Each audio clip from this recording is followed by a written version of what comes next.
see this. Look. Oh, look at that. It's the exact same It's guy. the exact same one. Look. That's incredible. Josh Gates has just discovered one of the most incredible fortunes of all time, belonging to the renowned criminal John Dillinger. For years, people have been confused about where Dillinger's hidden treasure might be, rumored to have been buried before he died. There could be more to this gangster story than we know, and Josh is determined to find it out. Will Josh Gates be able to piece together the clues to uncover the legendary loot? Let us expose the hidden theories of the world's most notorious bank robber, John Dillinger's life of crime. John Dillinger was a well-known criminal in America during the Great Depression, recognized for robbing banks and escaping from the police dramatically. Born on June 22, 1903, in Indianapolis, Indiana, Dillinger's life of crime began in the early 1930s. His bold robberies and ability to avoid capture quickly made him infamous, earning him the label Public Enemy Number 1. Dillinger led a gang that included other notorious criminals like Babyface Nelson and Homer Van Meter.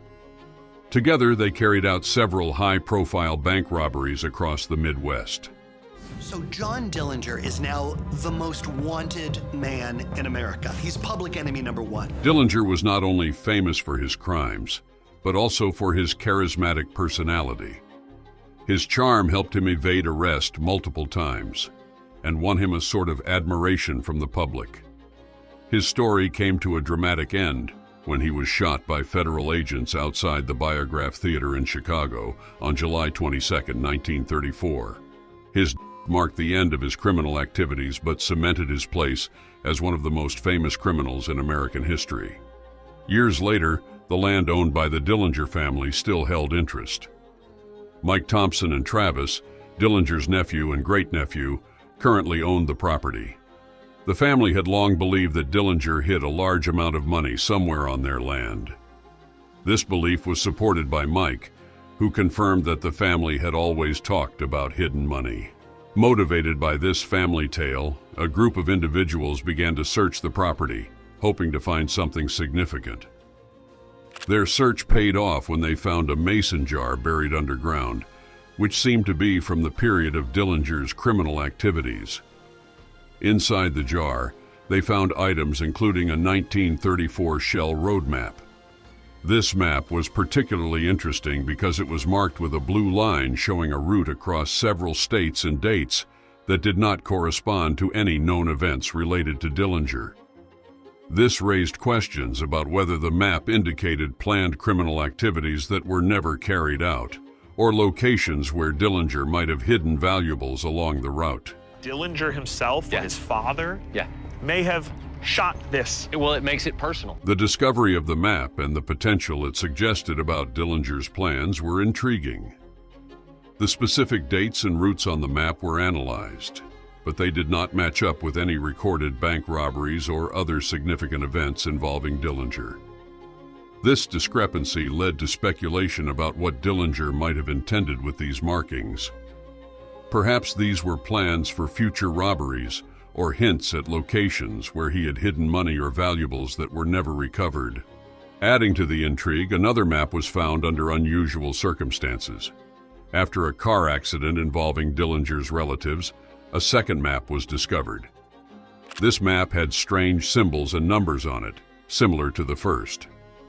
The presence of these maps, both linked to Dillinger and covered in strange markings, seemed to support the family stories of hidden wealth. These discoveries implied that there might be more to Dillinger's story, with potential leads that had not been fully explored.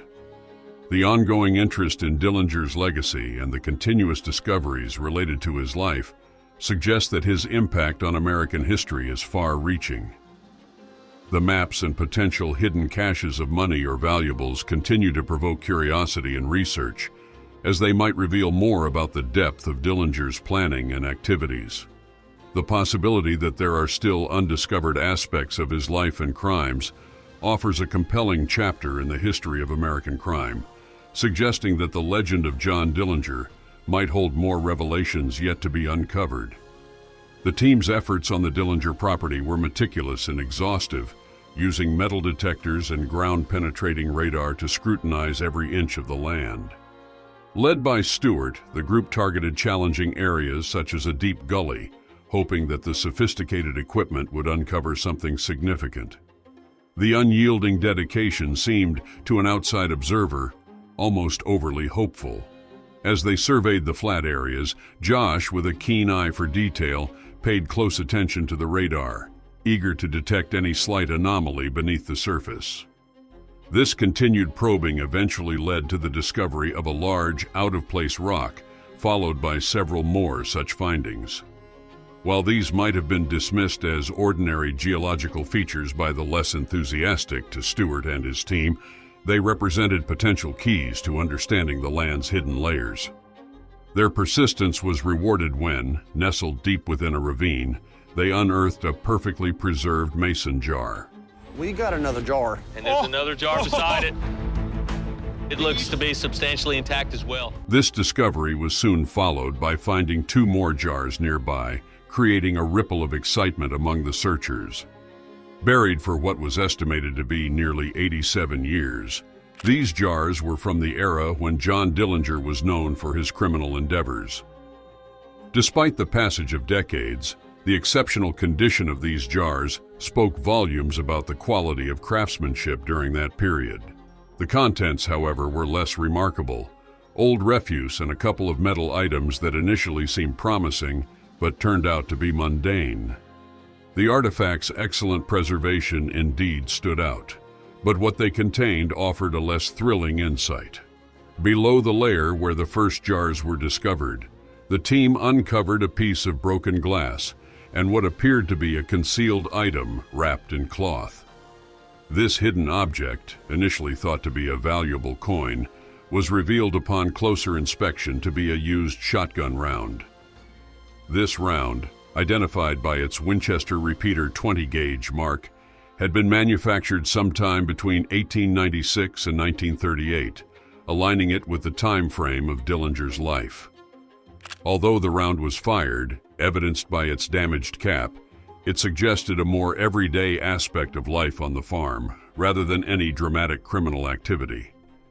It painted a picture of John Dillinger not just as a notorious criminal, but as a young man who had lived a normal life on this farm, perhaps hunting or practicing shooting.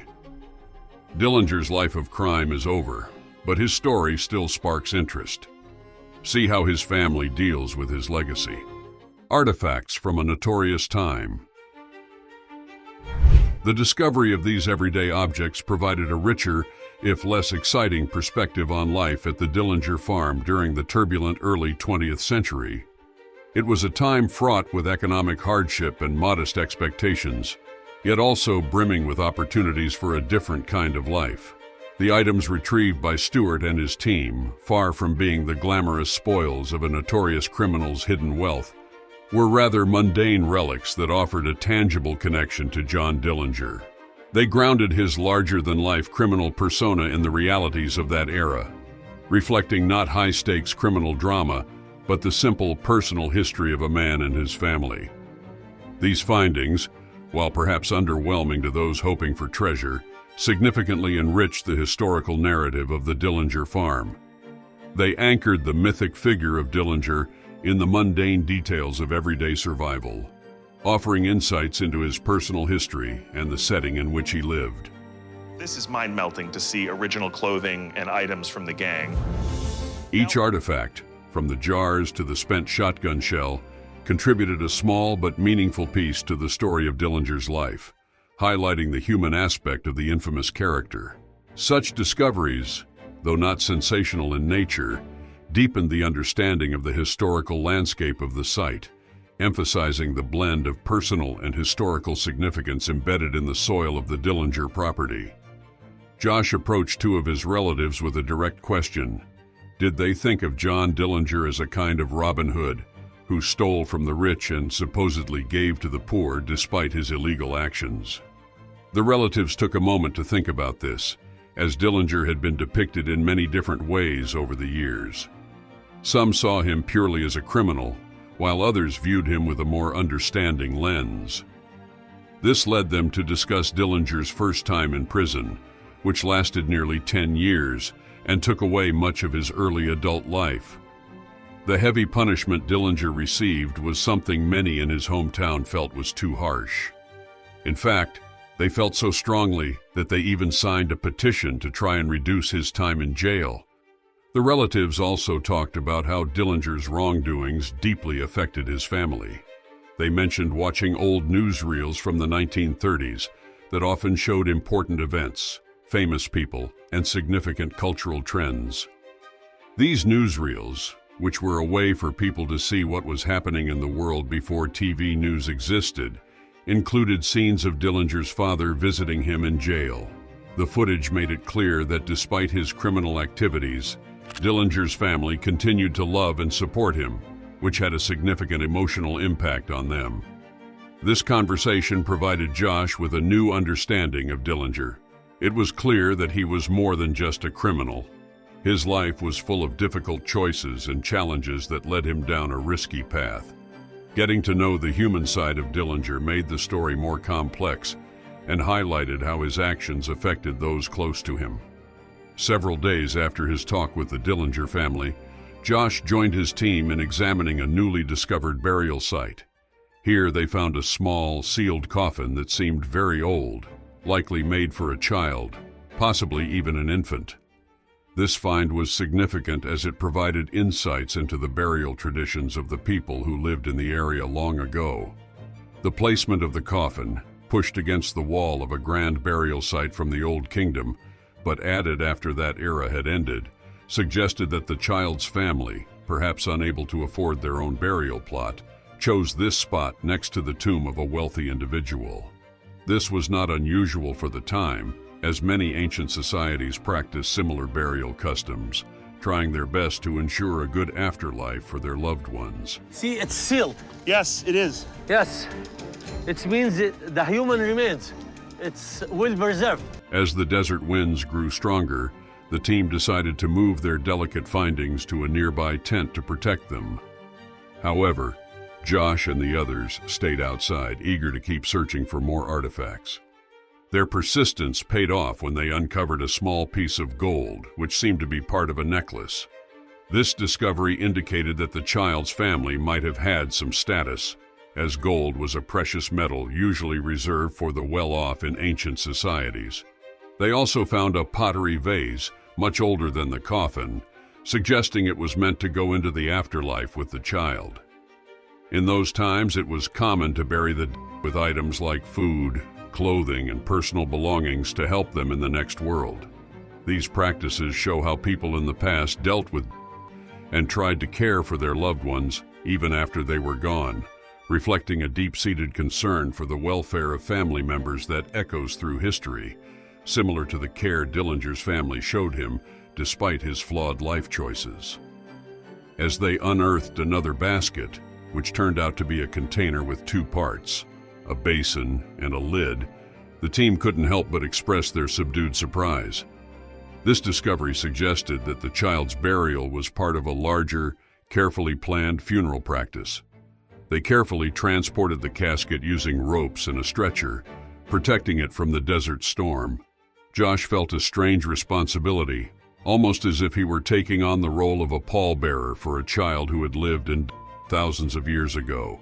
Normally, a pallbearer is someone who helps carry or accompany a coffin during a funeral.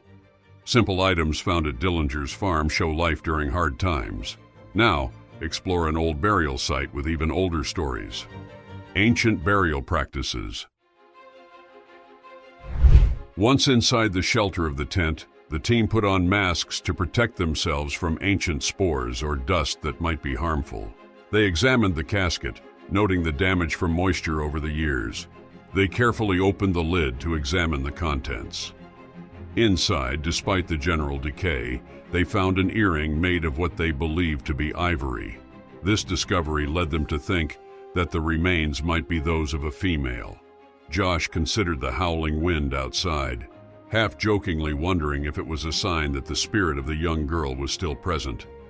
Despite its worn condition, The casket still housed treasures waiting to be rediscovered. The team found beads from a necklace made of earthenware and quartz, which had been treated to achieve a glossy finish.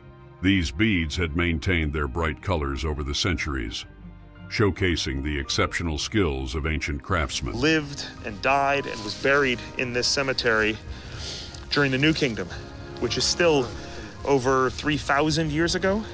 The team carefully collected these beads, knowing they would require preservation and possibly restoration to bring the necklace back to its former beauty.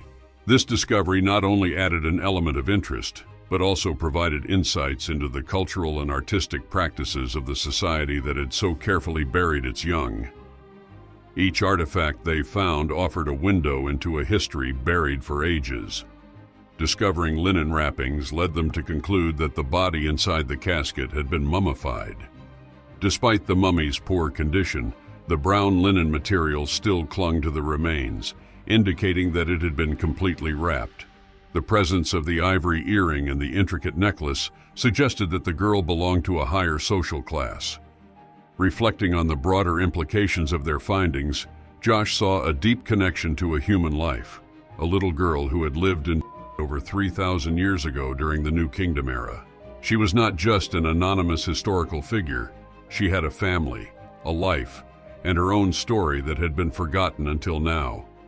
The researchers appreciated the ancient Egyptians' detailed efforts to ensure the girl's presence in the afterlife. They believed that, although her life was short, she had been thoroughly prepared for eternity through the elaborate burial practices of her time. After completing their examination, the team respectfully closed the coffin again, leaving the mummy to rest once more. As the wind died down, they considered the implications of their discoveries, including a nearby large burial tomb, which might provide clues about the downfall of the Old Kingdom. This possibility offered a chance to deepen their understanding of the ancient culture they were slowly bringing back into the light. Workers at the archaeological site expanded the recently uncovered entrance to the upper chamber by removing sand. Their efforts revealed a complete pottery jar, which raised questions about whether its placement was accidental or intentional. This find suggested that they might discover either very valuable items or perhaps nothing of significance in the main burial chamber situated directly below. The condition of the upper room, seemingly untouched, heightened their expectations about what might lie within. This anticipation of uncovering something significant motivated the team as they delved deeper, driven by the promise of understanding more about the civilization that had constructed these chambers. Simultaneously, Josh ventured into the history of the famed city of El Dorado, which has captivated treasure hunters and historians for generations. The legend of El Dorado describes a city overflowing with gold, a concept that has tantalized explorers for centuries. Driven by tales of unimaginable wealth, numerous explorers ventured into South America, often at the expense of indigenous populations.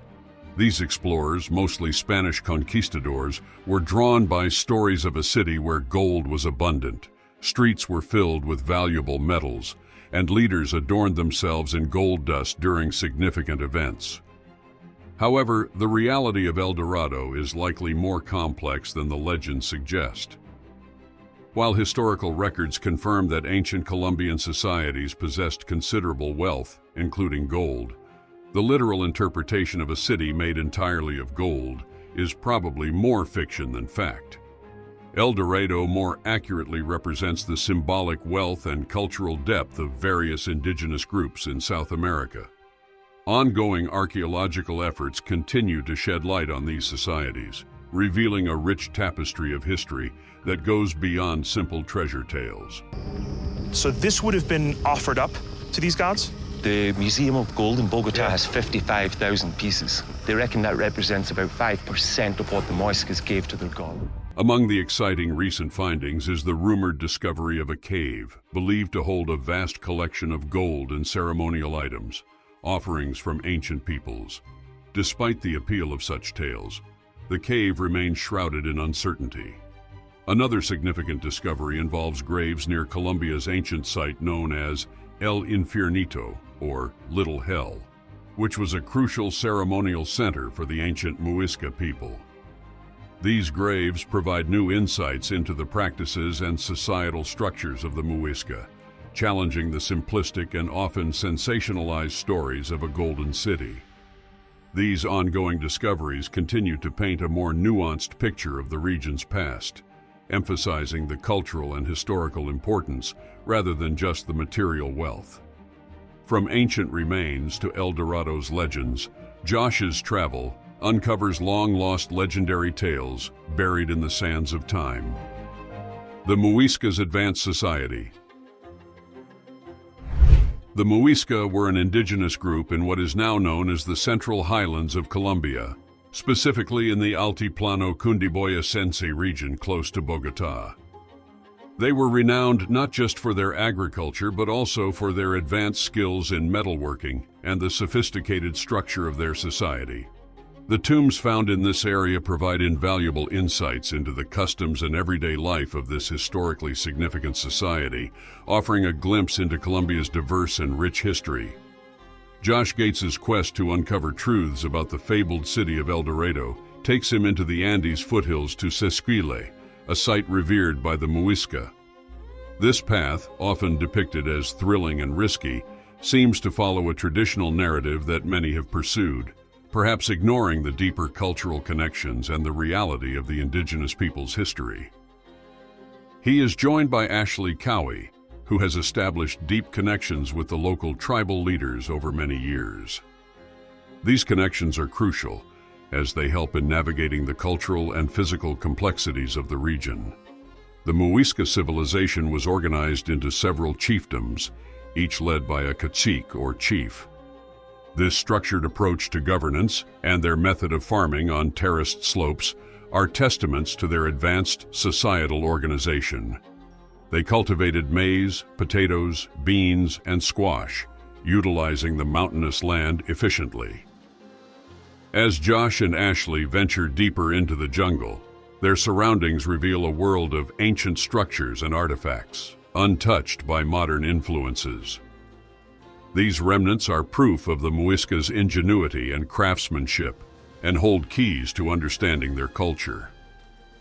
Upon arrival in the Muisca town of Sesquile, they are welcomed by the community, which is closely tied to its land and ancestors. We're going to place these in the fire, so we're asking for the good, positive energies to be fertilized into our life and for the old negative energies to be burned. The community is portrayed as being open and willing to share their knowledge and traditions, which adds to the understanding of Muisca culture. The ruins explored by Josh and Ashley are vast and intricate, not merely isolated structures, but part of a comprehensive network that sprawls across the landscape. Each discovery made by the team brings them closer to understanding the broader context of Muisca heritage. However, the path is challenging. The dense jungle and unpredictable weather test their physical and mental strength. Yet, their determination to discover more about the Muisca and the mythical El Dorado drives them forward, deeper into the historical heartland of the jungle. At the core of Muisca belief was Chiminigagua, the creator who was responsible for the sun and moon. These celestial bodies were seen as united, symbolizing a balance of divine forces. The Muisca revered Chiminigagua through these heavenly bodies, as he was considered too sacred for direct worship. Gold was immensely significant in Muisca culture, seen not just as a valuable resource but as a spiritual substance. They believed gold was the sweat of the sun, representing the sun's life-giving power. Therefore, gold was extensively used in religious ceremonies and offerings, signifying the Muisca's reverence for the sun and its crucial role in sustaining life. This spiritual connection with gold often gets lost in sensationalized tales of El Dorado, which tend to focus more on the material wealth rather than the cultural and spiritual depth of the Muisca people. They must be so dripping in gold that they can afford to bathe in it almost. Yeah. Their imaginations must have gone wild. The ongoing exploration and findings continue to challenge these simplified stories, revealing a complex society that equally valued material and spiritual, integrating these into their daily and ceremonial practices. The Gold Museum in Bogotá, Colombia, displays an impressive collection of over 55,000 gold artifacts, which is believed to be just a small fraction, around 5%, of the total gold objects once offered by the Muisca people to their gods. This significant amount of gold artifacts underlines gold's crucial role in their religious practices and ceremonies. The Muisca are well known for their advanced goldsmithing skills, using a technique called lost wax casting to create detailed and complex designs and figures. Josh and his companion direct their attention to the Temple of the Sun, positioned on a hilltop. This temple is the threshold to some of Colombia's most revered locations. Upon reaching the top, they encounter a large ceremonial building and meet Carlos Candel, the leader of the community. However, gaining access to these sacred areas is a challenging process. As an outsider, Josh must earn the trust of the local community and show respect for their traditions and values. This requires him to understand and adapt to the intricate social structures of the Muisca society, demonstrating his sincerity and respect for their way of life. Josh's exploration goes beyond simply finding old artifacts. His travel is deeply connected to appreciating and understanding the beliefs and customs of the Muisca people. In their culture, asking for the gods' approval for important tasks involves a ritual that combines healing practices with offerings to the spiritual world. Central to this ritual is the village chief, who plays a vital role by using tobacco to invite the spirit of the sun god to guide and protect Josh and his group. This action is a serious request for spiritual guidance and protection, symbolizing a connection between the spiritual and earthly realms. The ritual becomes more intense with a ceremony filled with smoke, led by the shaman, who distributes a finely powdered snuff known as rape. This is meant to bring peace and purity to those present, preparing them for the next part of the ceremony, which involves a cleansing offering. Here, the youngest leader hands out cotton balls that represent negative and positive energies, the left side for negative thoughts and the right side for positive thoughts. The participants are directed to transfer all their negative energy into the cotton, which is then burned. The act of burning the cotton symbolizes the removal of bad energy, transforming it into good through the fire. This represents purification and renewal, crucial for maintaining the spiritual well-being and continuity of the community. Discover the rich culture of the Muisca, where gold means more than wealth, as Josh digs deeper into their history. The legend of El Dorado. This is maize and Muisca saliva, Josh. Yes. It's fermented for a long time, so it's really strong. It's going to hit you where it can. The concluding part of the Muisca ritual involves a traditional beverage called chicha, made from fermented maize. This drink is highly significant to the Muisca people, embodying deep cultural and spiritual meanings. During the ceremony, a sizable container of chicha is passed around among the participants. This act highlights the shared aspect of the ritual, promoting unity and collective participation. However, consuming chicha is unique and involves more than just drinking. It includes chewing maize kernels and then spitting them into a fermenting container. This process, called mastication, is believed to enhance the drink's flavor and strength. Although it might seem unpleasant, participating in this ritual by drinking chicha is regarded as a privilege and a mark of respect for the traditions of the Muisca. Carlos Candel guides Josh and Ashley from the Temple of the Sun to the ceremonial center of the Muisca people at Lake Guatavita, a site deeply embedded with stories of El Dorado.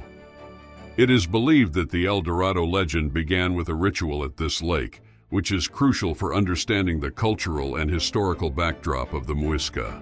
The Museum of Bogotá features a golden raft that symbolizes the actual raft used in the ceremonies conducted at Lake Guatavita.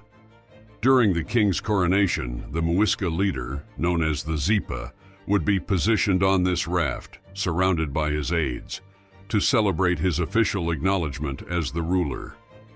This event was a significant public display, not just a formal procedure, showcasing his spiritual and political dominance. The spiritual significance of Lake Guatavita was profound, drawing large crowds eager to witness their ruler covered in gold. a plant-based adhesive was applied to his skin to prepare for the ceremony, which was then covered in gold dust, transforming him into a radiant figure. The raft, heavily laden with gold statues and other treasures, would be positioned in the middle of the lake. As sunlight struck the gold-covered monarch, he would dive into the lake. This dramatic act symbolized his transformation into El Hombre Dorado, or the Golden Man. This ceremonial dive was more than just a spectacle. It was a powerful reaffirmation of the divine status and authority of the Muisca rulers, strengthening the community's spiritual bonds and reverence for their leader. Josh considers how the story of El Hombre Dorado, initially a single figure coated in gold, evolved into the tale of El Dorado, a city entirely made of gold. This transformation began when Spanish explorers first heard whispers about a man dressed entirely in gold and the immense wealth of his region, prompting them to scour the area for gold. As years passed, these stories expanded and morphed into the legend of a city built of gold. The name El Dorado comes from the words, the golden. During the 16th century, the explorer Gonzalo Jimenez de Quesada ventured into the highlands of Colombia, playing a significant role in spreading the tale of El Dorado. Despite numerous hardships like sickness, hunger, and the loss of many of his men, Quesada and the few survivors who returned did so with compelling stories of immense treasures hidden deep in the forests. These stories, filled with the appeal of gold, lured many adventurers and fortune seekers for centuries. The story of El Dorado highlights how humans often cling to grandiose tales, even when faced with grim realities, driven by the hope of finding wealth. The story of El Dorado continues to hold the interest of people all over the world, demonstrating the lasting appeal of exploration and the search for riches. As Josh Gates wraps up his exploration into the intriguing situation of John Dillinger's stolen money, one thing is evident. The attraction to discover hidden riches and the excitement of new finds still strongly influence our imaginations. The legends of El Dorado, together with the compelling past of the Muisca people, serve as a reminder of the powerful role such stories play in driving human actions. These stories not only spark our interest in what lies beyond our current knowledge, but also underscore our continuous quest for wealth, which frequently leads us down difficult and unpredictable roads. This ongoing interest in tales of undiscovered gold and unknown lands reveals a fundamental aspect of human nature, a combination of curiosity, hope, and an everlasting longing for wealth.